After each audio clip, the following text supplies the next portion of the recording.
எந்த உணவுகளை சேர்த்து உண்ணக்கூடாது என்பதை பற்றி இந்த காணொளியில் காண்போம்.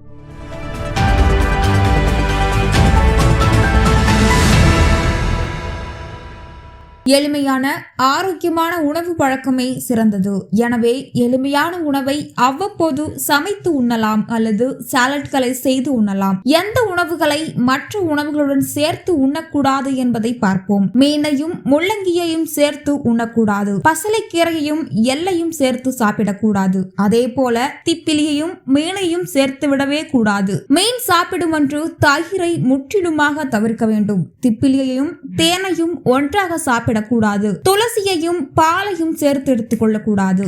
பாலுடன் புளிப்பான எந்த பொருளையும் சேர்த்து எடுத்துக்கொள்ளக்கூடாது. ஏனெனில் பாலுடன் புளிப்பான பொருள் எது சென்றாலும் அது தயிராகி பின்னர் தான் ஜீரணம் அடையும். மோருடன் வாழைப்பழத்தை சேர்த்து சாப்பிடக்கூடாது. இறைச்சியுடன் விளக்கெண்ணெயை சேர்க்கக்கூடாது. முள்ளங்கியும் பாலும் ஒன்றாக சேர்த்து சாப்பிடவே கூடாது. அகத்திக்கீரையையும் ஆளுகாலையும் சேர்த்து சாப்பிடக்கூடாது. தேனையும் நெய்யையும் ஒன்றாக சேர்த்து சாப்பிடக்கூடாது. இவை எதிர் உணவுகள் எனப்படும். இவற்றை ஒன்றாக எடுத்துக்கொண்டால் வயிற்றில் சில பிரச்சனைகளை அது ஏற்படுத்திவிடும். பசலைக்கீரை மற்றும் எள் கலந்த உணவுகளை சாப்பிட்டால் சிலருக்கு வயிற்றுப்போக்கை ஏற்படுத்தும். திப்பிலியுடன் மீன் அல்லது தேன் கலந்து சாப்பிட்டால் இறப்பு உண்டாகிவிடுமாம். மீன் பொரித்த எண்ணெய் கூட திப்பிலியுடன் பயன்படுத்தக்கூடாது என ஆயுர்வேத மருத்துவத்தில் உள்ளது. தேன் சாப்பிட்ட பிறகு ஒயினோ அல்லது இனிப்பு உணவுகளோ சாப்பிடக்கூடாது. இதனால் சுவாச சம்பந்தப்பட்ட கோளாறுகள் உண்டாகக்கூடும்.